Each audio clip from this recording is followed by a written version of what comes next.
আচ্ছা, একটু কল্পনা করুন তো, রাস্তায় তো আমরা প্রায়ই দেখি, তাই না? একটা ছোট বাচ্চা মোটরসাইকেলের পেছনে বসে আছে। হুম, খুব পরিচিত একটা দৃশ্য আমাদের দেশে। রাইট। আর তার ওই ছোট্ট দুটো হাত দিয়ে সে চালকের কোমর একদম শক্ত করে জড়িয়ে ধরেছে। উম, এটা দেখতে কিন্তু খুব কিউট লাগে, মানে বেশ ইমোশনাল একটা ব্যাপার। একদমই, খুব মায়াবী একটা দৃশ্য। হ্যাঁ, কিন্তু জানেন, মনস্তাত্ত্বিক দিক থেকে, মানে সাইকোলজিক্যালি চিন্তা করলে, এই যে একটা শারীরিক স্পর্শ বা ফিজিক্যাল টাচ, এটা শুধু ইমোশনাল কোনো ব্যাপার না। এটা আসলে এমন একটা শক্তিশালী ট্রিগার, যা রাস্তার ঝুঁকি বা রিস্ক ক্যালকুলেট করার ক্ষেত্রে ব্রেনের পুরো মেকানিজমটাকে একদম বদলে দেয়। অসাধারণ একটা পয়েন্ট দিয়ে শুরু করলেন। থ্যাঙ্কস। আর আজকের এই গভীর আলোচনা বা ডিপ ডাইভে আমরা ঠিক এরকমই কিছু বিষয় নিয়ে কথা বলবো। আমাদের আজকের সোর্স ম্যাটেরিয়াল হলো সৈয়দ আব্দুল হাকিমের লেখা হাড়ঘাড় সে এক সাইনিক বইটির নবম অধ্যায়। এই চ্যাপ্টার থেকে নেওয়া বেশ কিছু চাঞ্চল্যকর রিসার্চ আর ইনসাইট আজ আমরা আনপ্যাক করব। হুম। আমাদের আজকের মিশন হলো এটা বোঝা যে কিভাবে আমাদের ঘরের খুব সাধারণ কিছু প্র্যাকটিক্যাল অভ্যাস, মানে একদম দৈনন্দিন রুটিন, পুরো রাস্তা সংস্কৃতিকে রাতারাতি বদলে দেওয়ার ক্ষমতা রাখে। একদম ঠিক। আর সবচেয়ে দারুণ ব্যাপার হলো, আজকের এই আলোচনায় আমরা কিন্তু কোনো ভারী আইনের কথা বলছি না। রাইট, কোনো বোরিং লেকচার না। হ্যাঁ, বা সরকারের কোনো ম্যাক্রো পলিসি কিংবা বিশাল কোনো ইনফ্রাস্ট্রাকচার নিয়েও আমরা কথা বলছি না। মানে রাস্তা নিরাপদ করার দায়িত্বটা আমরা কোনো সুপার হিরো বা সিস্টেমের ঘাড়ে চাপাচ্ছি না। সেটা তো আমরা সবসময়ই করি। ঠিক, কিন্তু আজ আমরা ফোকাস করছি আমাদের দৈনন্দিন জীবনের মাইক্রো হ্যাবিটগুলোর উপর। এই যে ধরুন, দরজার সামনে দাঁড়ানো, কিংবা গাড়ির প্যাসেঞ্জার সিটে বসা, বা এমনকি আমাদের স্মার্টফোনের স্ক্রিন নিয়ে আমরা যা করি, এই ছোট ছোট জায়গাগুলোতে আমাদের অবচেতন মনের যে আচরণ, সেগুলো কিভাবে একটা বিশাল রিপল এফেক্ট বা চেইন রিয়াকশন তৈরি করে, সেটাই আজকের মূল আকর্ষণ। তো চলুন দিনের একদম শুরু থেকেই ব্যাপারটা ধরা যাক, মানে বাসা থেকে বেরোনোর মুহূর্তটা। বইয়ের ওই অংশে একটা দারুণ আইডিয়া আছে। দরজার ঠিক পাশেই একটা হুকের মধ্যে হেলমেট ঝুলিয়ে রাখা। হ্যাঁ, আর্কিটেকচার অফ হ্যাবিট। রাইট, মানে চাবি নেওয়ার মতোই হেলমেট নেওয়াটা যেন একটা রুটিন হয়ে যায়। আজ তো কাছেই যাচ্ছি, বা শর্ট ডিস্টেন্স, এই ধরনের কোনো অজুহাত যেন ব্রেন তৈরি করতেই না পারে। কিন্তু আমার একটা প্রশ্ন আছে। বলুন। শুধু একটা হুকের জায়গা বদল করলেই কি মানুষের এত বড় একটা অভ্যাস বদলে যায়? মানে ব্যাপারটা কি এতই সোজা? হ্যাঁ, যায়। আর এর পেছনের বিজ্ঞানটা কিন্তু খুব ইন্টারেস্টিং। আমাদের ব্রেন আসলে খুব অলস। সে সবসময় শর্টকাট খোঁজে। মানে কম কষ্টে কাজ সারতে চায়। একদম। সে চায় প্রতিদিনের কাজগুলো যেন কোনো এক্সট্রা এনার্জি খরচ না করেই হয়ে যায়।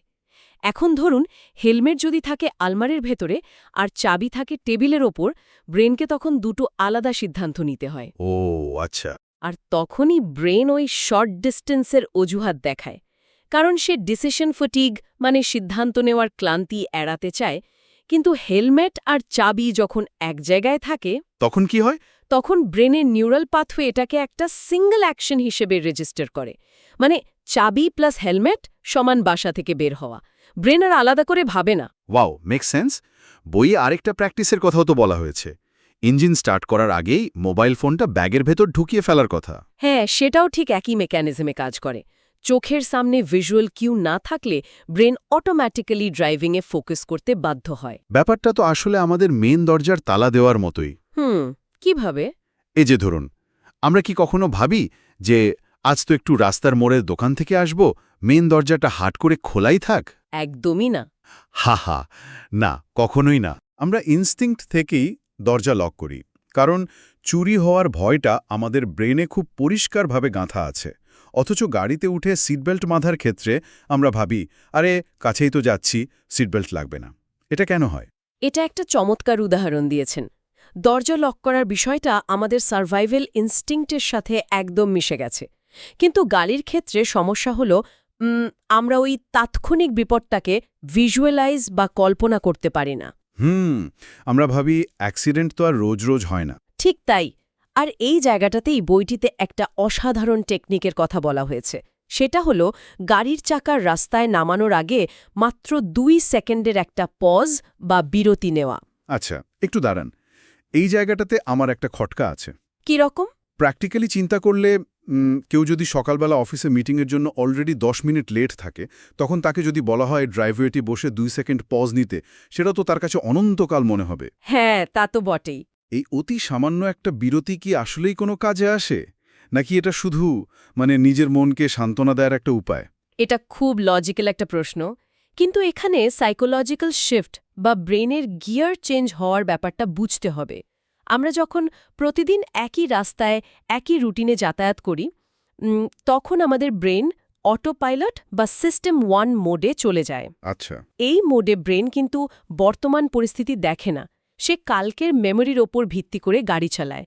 এই যে 2 সেকেন্ডের বিরতির কথা বলা হচ্ছে, এটা আসলে ব্রেনকে একটা ধাক্কা দিয়ে অটোপাইলট মোড থেকে বের করে আনার উপায়। ওহ, সিস্টেম 2 বা অ্যাক্টিভ অ্যাওয়ারনেস মোডে নিয়ে আসার একটা সুইচ। একদম তাই। ব্রেনকে বর্তমান মুহূর্তে ফিরিয়ে আনা। এই 2 সেকেন্ডে আয়না চেক করা, রাস্তায় আজ কোনো নতুন সাইকেল বা পথচারী আছে কিনা সেটা খেয়াল করা, এই জিনিসগুলো ব্রেনকে বর্তমান বাস্তবতার সাথে কানেক্ট করে। বুঝতে পারছি। ফলে স্পিড ক্যালকুলেশন এবং রিস্ক অ্যাসেসমেন্ট একদম পারফেক্ট হয়। আর ওই যে একটু আগে মোটরসাইকেলের পেছনে বসা বাচ্চার কথা বললেন না, হ্যাঁ হ্যাঁ হ্যাঁ। সেটাও কিন্তু এই অ্যাক্টিভ অ্যাওয়ারনেসেরই একটা চরম রূপ। ওই ছোট্ট হাতের স্পর্শ চালকের অপচেতন মনকে মনে করিয়ে দেয় যে এই রাস্তার প্রতিটি লেনের পরিবর্তন, প্রতিটি ওভারটেক এখন আর শুধু তার একার জীবনের ব্যাপার নয়। দায়িত্ববোধের ওজনটা তখন ফিজিক্যালি ফিল করা যায়। অসাধারণ একটা ব্যাপার। তো চালকের মনস্তত্ত্ব নিয়ে তো আমরা বুঝলাম, কিন্তু স্টিয়ারিং হুইল যখন আমাদের হাতে থাকে না, তখন কি হয়?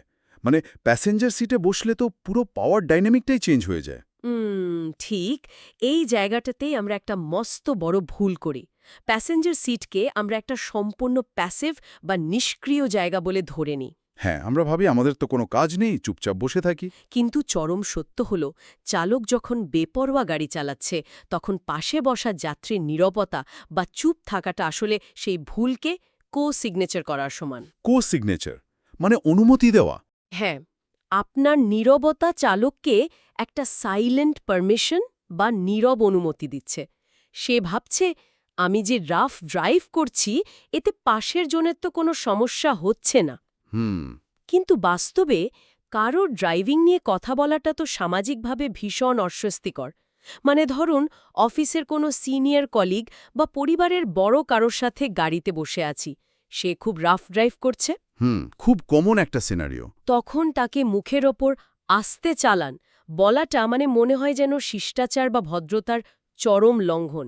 আমরা অসভ্য হওয়ার চেয়ে বরং আতঙ্কের মধ্যে চুপচাপ বসে থাকাকেই বেছে নিই। এটা তো একটা সোশ্যাল ফ্রিকশন।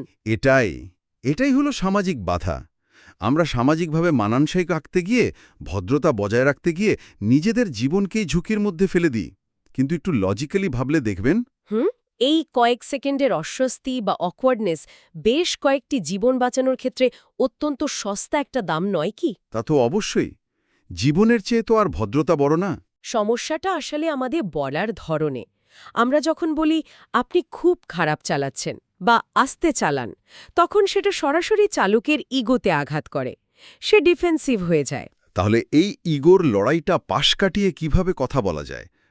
প্র্যাকটিক্যাল কোনো ওয়ে আছে? হ্যাঁ, এখানেই রিফ্রেমিং বা দৃষ্টিভঙ্গি বদল করাটা হলো চাবিকাঠি। সরাসরি অ্যাটাক না করে আমরা যদি বলি, চলো আমরা সিট বেল্টটা পরে নিই, অথবা চলো আমরা নিরাপদে পৌঁছাই। আমি বা তুমি না বলে আমরা বলা। একদম টিম ওয়ার্ক। আর সবচেয়ে ব্রিলিয়ান্ট সলিউশন হলো, আপনার ফোনটা আমাকে দিন, আমি দেখছি কে মেসেজ করেছে, আপনি নিশ্চিন্তে ড্রাইভ করুন। ওয়াও, এই ফোন নেওয়ার আইডিয়াটা সত্যিই দারুণ। এটা কোনো ঝগড়া না বাঁধিয়েই ড্রাইভারের মনোযোগ রাস্তায় ফেরানোর একটা মোক্ষম উপায়। ঠিক তাই। দিনের বেলায় বা সাধারণ পরিস্থিতিতে তো প্যাসেঞ্জার সাইডের এই ট্রিক্সগুলো বেশ ভালো কাজ করবে, কিন্তু এমন কিছু হাই স্টেকস বা চরম উত্তেজনার মুহূর্ত থাকে না? যেমন ধরুন, কোনো পার্টি বা আড্ডা শেষে যখন কোনো বন্ধু মদ্যপাবস্থায় বা ড্রিঙ্ক করে গাড়ির চাবি হাতে নেয়, তখন তো সোশ্যাল প্রেশার বা পিয়ার প্রেশার পাহাড়ের মতো ভারী থাকে। কেউ কাউকে ঘাঁটাতে চায় না। উফ, ওই মুহূর্তগুলো সবচেয়ে ভয়ঙ্কর। কারণ সেখানে একটা দলগত মনস্তত্ত্ব বা বাইস্ট্যান্ডার এফেক্ট খুব শক্তভাবে কাজ করে। এই বাইস্ট্যান্ডার এফেক্ট জিনিসটা এখানে কিভাবে কাজ করছে একটু ক্লিয়ার করবেন? ধরুন ৫ জন বন্ধু দেখছে যে তাদের আর একজন বন্ধু ড্রিঙ্ক করে গাড়ির চাবি নিচ্ছে। তখন তাদের ব্রেন ওই বাধা দেওয়ার দায়িত্বটাকে গাণিতিকভাবে ৫ ভাগ করে ফেলে। আচ্ছা। প্রত্যেকে ভাবে আমার দায়িত্ব তো মাত্র ২০%, অন্য কেউ নিশ্চয়ই তাকে থামাবে। এই দায়িত্ব ভাগ হয়ে যাওয়ার কারণেই শেষ পর্যন্ত কেউ আর কিছু বলে না। সবাই ওই অস্বস্তিকর পরিস্থিতি এড়াতে চায়। আর ঠিক তখনই দলের মধ্যে কেউ একজন বলে ওঠে, আরে ও তো আগেও এরকম চালিয়েছে, ঠিক পৌঁছে যাবে। হ্যাঁ, এটা তো সবচেয়ে কমন ডায়লগ। এই লজিকটা শুনলে আমার রীতিমতো আতঙ্ক হয়। এটা তো হাইওয়েতে রাশিয়ান রুলেট খেলার মতো। মানে বন্ধুকে ঠেকিয়ে ট্রিগার চাপার পর আগেরবার গুলি বের হয়নি বলে যে এবারও বের হবে না তার তো কোনো গ্যারেন্টি নেই। বাপরে, দারুণ একটা অ্যানালজি দিলেন। রাস্তা তো আর কারোর অতীতের ট্র্যাক রেকর্ড চেক করে না, তাই না? একদম সঠিক। আর এই নীরবতার চক্র ভাঙার জন্যই বইয়ে যেটা বলা হয়েছে, একজন সত্যিকারের সৈনিকের মানসিকতা দরকার। একজন সৈনিক এই বাইস্ট্যান্ডার এফেক্টকে ভেঙে পুরো ১০০% দায়িত্ব নিজের কাঁধে তুলে নেন।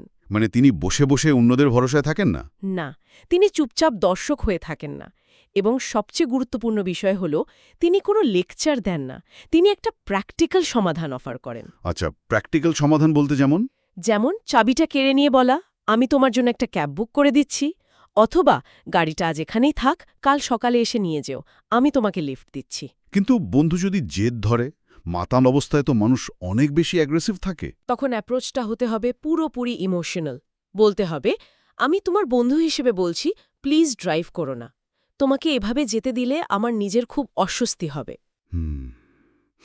I see. লক্ষ্য করুন, এখানে বাধা দেওয়াটাকে কোনো নিষেধাজ্ঞা বা অর্ডার হিসেবে দেখানো হচ্ছে না। এটাকে একটা সাহায্যের হাত হিসেবে রিফ্রেম করা হচ্ছে। যখন বোঝানো হয় যে এটা কোনো ইগোর লড়াই নয়, বরং বন্ধুত্বের জায়গা থেকে একটা জেনুইন কেয়ার, তখন ম্যাজিকের মতো পরিস্থিতি বদলে যায়। রাইট। ফিজিক্যাল ওয়ার্ল্ডে বা বাস্তব পৃথিবীতে একজন বন্ধুর হাত থেকে চাবি কেড়ে নেওয়ার জন্য সত্যি বিশাল সাহসের দরকার। কিন্তু যেটা আমাকে সবচেয়ে বেশি অবাক করে তা হলো, যেই মুহূর্তে আমরা স্মার্টফোনে স্ক্রিনে তাকাই, সোশ্যাল মিডিয়ায় লগ ইন করি, সেই মুহূর্তেই আমাদের এই সাহস আর কাণ্ডজ্ঞান যেন পুরোপুরি গায়েব হয়ে যায়। হ্যাঁ, আপনি ডিজিটাল সৈনিক কনসেপ্টের দিকে যাচ্ছেন। আজকের দিনে এই আলোচনাটা করার সবচেয়ে বেশি জরুরি। একদম। কারণ রাস্তার সংস্কৃতি এখন আর শুধু পিচের ওপর সীমাবদ্ধ নেই, তা আমাদের নিউজ ফিডেও রাজত্ব করছে। ঠিক তাই। সোশ্যাল মিডিয়ায় যখন আমরা দেখি কেউ বেপরোয়া ড্রাইভিংয়ের ভিডিও বা রিলস আপলোড করছে, আর কমেন্ট সেকশনে মানুষ ফায়ার ইমোজি, বস সেই লেভেলে লিখে ভরিয়ে দিচ্ছে, এটা দেখে আমার মনে হয় আমরা যেন রোমান গ্ল্যাডিয়েটরদের লড়াইয়ের গ্যালারিতে বসে হাততালি দিচ্ছি।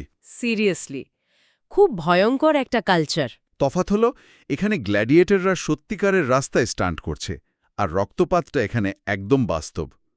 ওই ইমোজিগুলো দেখে উৎসাহিত হয়ে কাল হয়তো অন্য কেউ একই স্টান্ট করতে গিয়ে নিজের বা অন্য কারো জীবন কেড়ে নেবে। আর এখানেই ইকো চেম্বার বা ওই সমর্থনকারী চক্রটা ভাঙা খুব প্রয়োজন। ওই ফায়ার ইমোজিগুলো ড্রাইভারের বেপরোয়া আচরণকে ভ্যালিডেট বা বৈধতা দেয়। একজন ডিজিটাল সৈনিকের কাজ হল ঠিক এই জায়গাটাতে একটা পাবলিক কমেন্ট করা। কি রকম কমেন্ট? খুব সিম্পল, এই ভিডিওটা দেখে আমার খুব অস্বস্তি হল, আশা করি তুমি নিরাপদে বাড়ি ফিরেছ। ওয়াও, জাস্ট একটা কমেন্ট, এতেই কাজ হবে? হ্যাঁ, এই একটা নন অ্যাগ্রেসিভ কমেন্ট পুরো অ্যালগোরিদমের ইকো চেম্বারকে ভেঙে দেয়। বাকি যারা কমেন্ট করতে আসছিল, তারা হঠাৎ করে একটা ভিন্ন পার্সপেক্টিভ বা দৃষ্টিকোণ দেখতে পায়। তারা রিয়েলাইজ করে যে এই বেপরোয়া ড্রাইভিং আসলে কুল বা হিরোইজমের কিছু নয়, এটা গভীরভাবে উদ্বেগের একটা বিষয়। এটা যেন একটা মোহ ভেঙে দেওয়ার মতো। আর বইটাতে দুর্ঘটনা পরবর্তী মানুষের মনস্তত্ত্ব নিয়েও একটা খুব গভীর অবজারভেশন আছে। হ্যাঁ, ইনওয়ার্ড রিফ্লেকশন। রাইট। রাস্তায় কোনো দুর্ঘটনা দেখলে আমাদের সাধারণ মানুষের প্রথম রিয়াকশন কি হয়?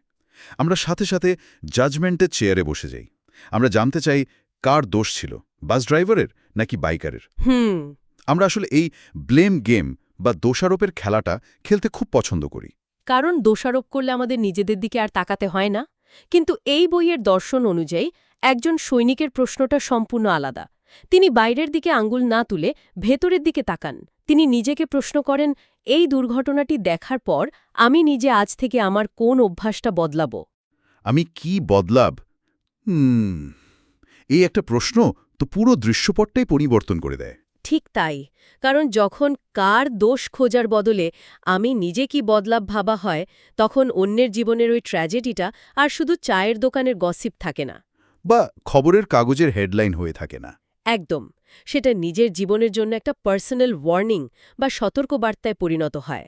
অন্যের বিপদ দেখে নিজের ছোট ছোট অভ্যাসগুলোকে সংশোধন করা, এটাই হলো প্রকৃত দায়িত্ববোধ। আমরা এতক্ষণ ধরে প্রচুর থিওরি, ব্রেনের মেকানিজম আর সাইকোলজি নিয়ে কথা বললাম, কিন্তু এই যে এত ছোট ছোট কাজের কথা আমরা বলছি, ডিজিটাল প্ল্যাটফর্মে একটা কমেন্ট করা, প্যাসেঞ্জার সিটে বসে একটু সাহস করে কথা বলা, বা প্রতিদিন নিয়ম করে দরজার পাশ থেকে হেলমেটটা মাথায় দেওয়া, এগুলো কি আসলেই বাস্তবে কাজ করে? এর সবচেয়ে বড় প্রমাণ হল বইয়ে উল্লেখিত একজন সাধারণ ব্যবসায়ীর গল্প। এই মানুষটি প্রতিদিন হাইওয়ে দিয়ে ৬০ কিলোমিটার রাস্তা হেলমেট ছাড়া যাতায়াত করতেন। বাপরে, ৬০ কিলোমিটার!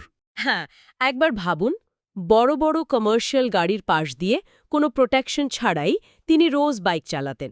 একদিন কোনোভাবে তিনি হর ঘর সে এক সৈনিকের এই বার্তার সম্মুখীন হন, আর ঠিক সেই মুহূর্তে একটা মাত্র প্রশ্ন তার মগজে গেঁথে যায়। কি প্রশ্ন?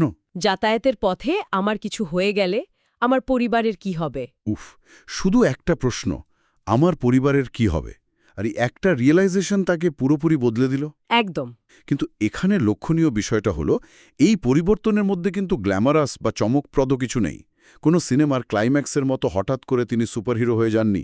তিনি শুধু পরের দিন থেকে হেলমেট পরা শুরু করলেন এবং প্রতিদিন সেই একই একঘেয়ে কাজের পুনরাবৃত্তি করতে থাকলেন। আর এটাই হলো আনগ্ল্যামারাস রিপিটেশনের আসল ম্যাজিক। আমরা সবসময় ভাবি যে বড় কোনো সমস্যার সমাধান করতে হলে বিশাল কোনো বিপ্লব করতে হবে। রাস্তায় নেমে স্লোগান নিতে হবে। রাইট। কিন্তু কালচারাল শিফট বা সংস্কৃতির পরিবর্তন আসলে এভাবেই ঘটে। যখন একজন মানুষ প্রতিদিন নিয়ম করে হেলমেট পরেন, প্রতিদিন ইঞ্জিন স্টার্ট দেওয়ার আগে ফোনটা ব্যাগে ঢুকিয়ে রাখেন, তখন তার এই কাজগুলো কিন্তু অদৃশ্য থাকে না। একদম। পাশের বাড়ির মানুষ দেখছে, অফিসের কলিগরা দেখছে। আর এই দেখা থেকেই একটা কমিউনিটির ভেতরে নীরব পরিবর্তন আসতে শুরু করে। ধরুন, একটা পাড়ায় বা কমিউনিটিতে যখন ১০ জন মানুষ নিয়ম মেনে রাস্তায় নামছে, তখন ১১ নম্বর মানুষ হিসেবে নিয়ম ভাঙাটা সামাজিকভাবে অত্যন্ত অস্বস্তিকর হয়ে দাঁড়ায়। মানুষ তো স্বভাবতই দল ছাড়া হতে চায় না। ঠিক এভাবেই একটা বাড়ির একটা ছোট অভ্যাস ধীরে ধীরে ১০টা বাড়িকে প্রভাবিত করে। তো এতক্ষণের এই গভীর বিশ্লেষণের পর আমরা যদি পুরো বিষয়টা এক সুতোয় গাঁথি, তাহলে মূল নির্যাস বা টেকঅ্যাওয়ে কি দাঁড়াচ্ছে? দাঁড়াচ্ছে এটাই যে নিরাপত্তা বা সেফটি আসলে কোনো ট্রাফিক আইন নয়, রাস্তায় কটা স্পিড ব্রেকার আছে সেটাও নয়। সেফটি হলো আমাদের পরিচয় বা আইডেন্টিটি। এটা লুকিয়ে আছে ওই ব্যাগে ঢুকিয়ে রাখা ফোনে, দরজার হুকে ঝোলানো হেলমেটে, প্যাসেঞ্জার সিটের ওই অস্বস্তি পার হওয়া একটা কথায়, আর সোশ্যাল মিডিয়ার একটা দায়িত্বশীল কমেন্টের মধ্যে। খুব সুন্দর বলেছেন। সত্যি বলতে, রাস্তা নিরাপদ করার জন্য আমাদের আকাশ থেকে নেমে আসা কোনো সুপারহিরোর দরকার নেই। আমাদের দরকার শুধু প্রতিটি ঘর থেকে এমন একজনকে, একজন সাধারণ মানুষ, একজন সৈনিক, যিনি এই প্র্যাকটিক্যাল অভ্যাসগুলোকে নিজের প্রতিদিনের রুটিনের নোংরের মতো গেঁথে নেবেন। তিনি যদি শুধু নিজের পরিমণ্ডলটাকেও ঠিক রাখতে পারেন, তাহলেই একটা চেন রিয়াকশন শুরু হবে। আর সেই চেন রিয়াকশনটাই আমাদের রাস্তাগুলোকে বাঁচাবে।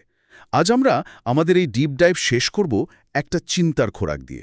আমরা সবাই জানি যে বাচ্চারা বড়দের কথা শুনে যতটা না শেখে, তার চেয়ে বহু গুণ বেশি শেখে বড়দের কাজ দেখে।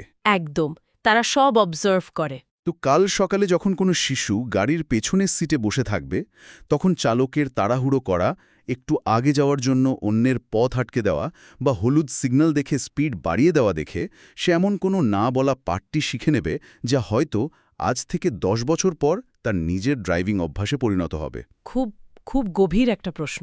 এই প্রশ্নটা সবার জন্য থাকল। আজকের এই গভীর আলোচনায় আমাদের সাথে থাকার জন্য অসংখ্য ধন্যবাদ। কাল সকালে বাসা থেকে বেরোনোর সময় মেইন দরজায় তালা দেওয়ার মতোই সিটবেল্ট আর হেলমেটের কথা যেন আমাদের অবচেতন মন নিজ দায়িত্বেই মনে করিয়ে দেয়। নিরাপদে থাকবেন।